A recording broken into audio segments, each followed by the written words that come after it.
Hi business creators, it's Claire from Clara, and today we're going to be talking about what is imposter syndrome. Now, I talk about imposter syndrome a lot, so I thought it would be useful for us to cover, well, what is imposter syndrome? Because the brain has so many tools, seemingly an unlimited amount, to self-sabotage and to hold us back, especially when we're pushing ourselves outside our comfort zone, which is pretty much every day in online business. We have overwhelm, resistance, procrastination, and imposter syndrome. But specifically, then, what is imposter syndrome? So, the kind of accepted definition of imposter syndrome from the 1968 imposter phenomenon is that it's a pattern of continually doubting and questioning your abilities, knowledge, achievements, kind of one or all of those, despite any evidence that disproves those thoughts. So it's not a one-off doubt, and it doesn't also have to be in all areas of your life. Like, you could be confident managing your health, for example, if you have a complicated health requirements, but you could doubt your abilities at work. Like, equally, you could be great at work, just absolutely off the charts amazing, but you could have imposter syndrome showing up in your family life, not feeling good enough to whatever that is, whether that's in-laws, extended family, maybe that's your family nucleus, whatever that is. And also, I would say one of the kind of accepted facts is that pretty much everybody has feelings of being a fraud. It is kind of accepted as part of the human condition, and that's in some part of their life at some point in time. So it's not necessarily all of their life, and it's not necessarily all of their time. And it's kind of coming from the fact that we are literally neurologically wired to desire that community, that tribe, because it ensures our survival. Like, we learned millennia ago that tribal living more likely to help us be able to get food, be able to get water, to be able to get shelter, those sort of things. So it follows that we naturally want to please and impress those people around us so that they appreciate our value and we secure that place in the tribe. So it's kind of built into our psyche. So what are the common signs? Today we're going to cover off two of imposter syndrome, because there are a few different ones, and that's part of sometimes the problem, is that it shows up in different ways for different people. So it can be difficult to pinpoint whether your procrastination is being caused by imposter syndrome or by lack of skill. And it really is about creating that awareness and utilizing what's happening to create those insights. So one of the most common signs of imposter syndrome is chalking it up to luck, whether that's an achievement or an ability or a skill. If something goes well in your business, in your life, whatever it is, do you think, wow, how lucky was that? How lucky am I?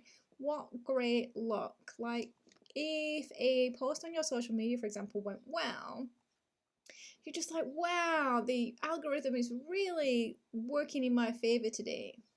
If you put all your focus on that aspect outside of your control and you think it was just a fluke or you were just lucky, and you lay the success at the door of whatever that external thing is, whether it's the algorithm or whether it's because somebody mentioned you or because it's Monday, like whatever the reason is, that laying the success at the door of the externality is impacting your assessment of your inputs and efforts. And I am absolutely sure that you did something in that creation of that post that went popular or whatever the achievement was.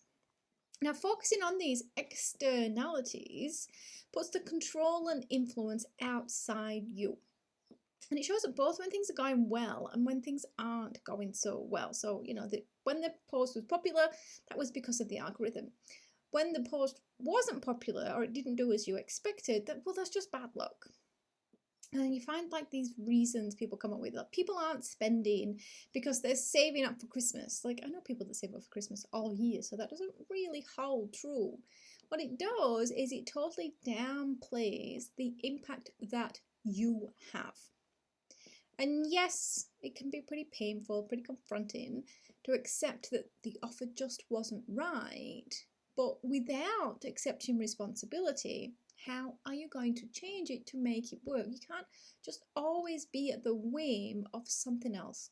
Luck, or the algorithm, or Christmas, whatever it is. So instead, what I'd suggest is you could review your actions, your efforts, your inputs, whatever you want to call them, rather than the result.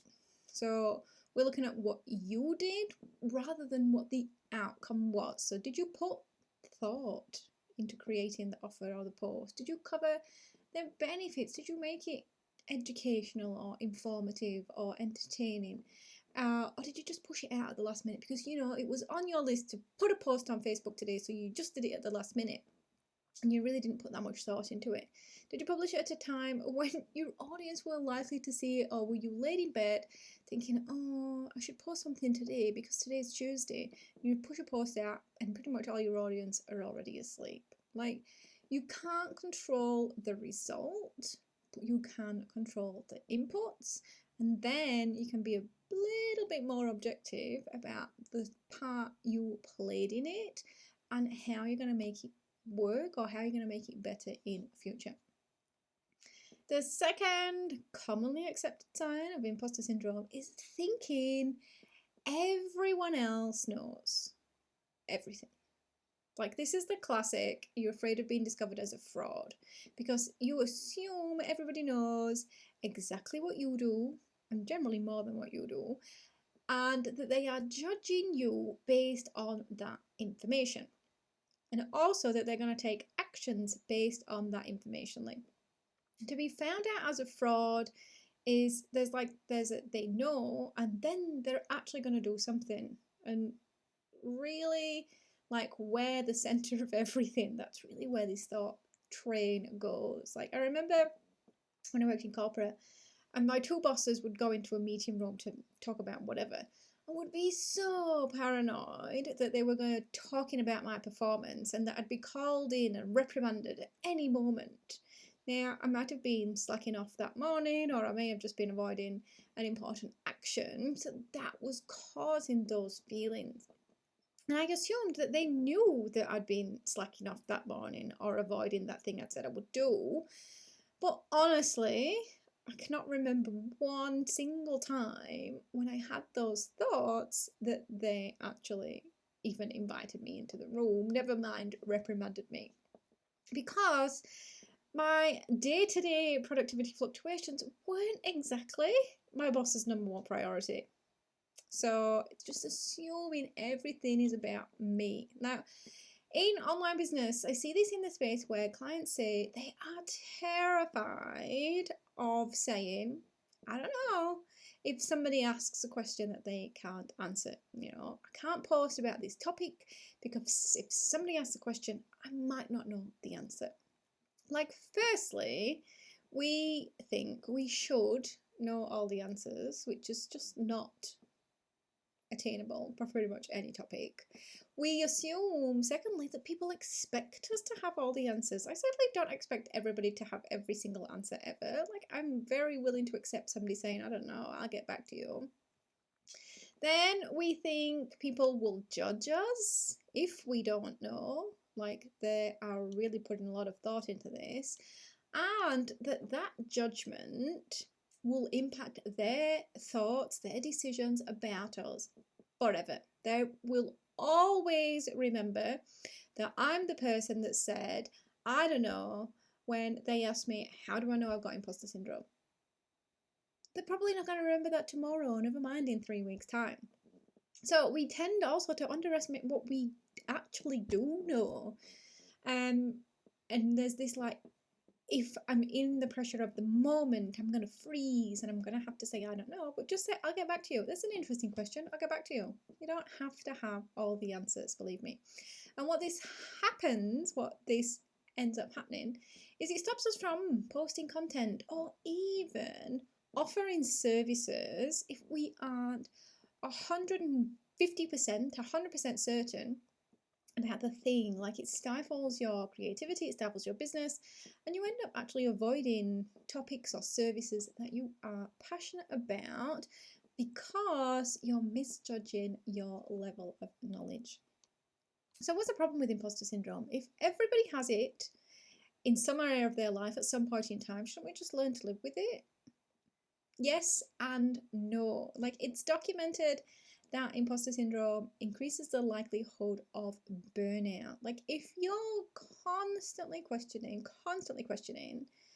yourself, your abilities, what you should and shouldn't be doing, you're basically in a daily inner conflict. And that conflict is actually only based on half truths and assumptions. So it's really not an objective conflict. You're not going anywhere constructive with this.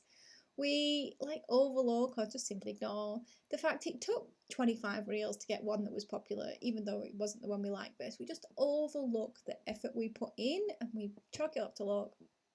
We think people are going to find out, but we have no idea what we're doing when it comes to making reels. So like, it creates anxiety in us. It's that overthinking, overwhelm, never getting anything done because you're spending so long thinking about things. So it impacts your productivity continually back and forth. Is not a good time management strategy. But on the other side, shouldn't we just learn to live with it? Yes. I actually don't think it's helpful to think we can solve imposter syndrome. Like, the kind of magic thinking and magic fix thinking that, you do a few painful activities, you uncover your deepest fear, and then you'll never have to deal with your imposter syndrome again, is unrealistic and generally unattainable. We actually don't need a cure. And as I say, we don't need to be fixed because we are not broken. Instead, we need to create awareness and we need to have management strategies for when something triggers our imposter syndrome. Whether that comes up as resistance or overwhelm or procrastination, however it shows up for you, they are actually all opportunities to access what's going on just below your conscious awareness.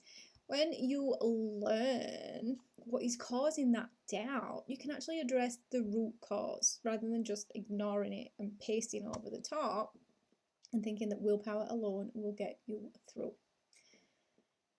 So those are 2 common signs of imposter syndrome. I will cover more in the future, but it's just that continually questioning yourself, doubting yourself, even though you actually have lots of evidence that it's not true. So if this video has been helpful, I'd love you to give me a thumbs up. Let me know in the comments, what have you recently chalked up to luck, and what are you assuming everybody else knows?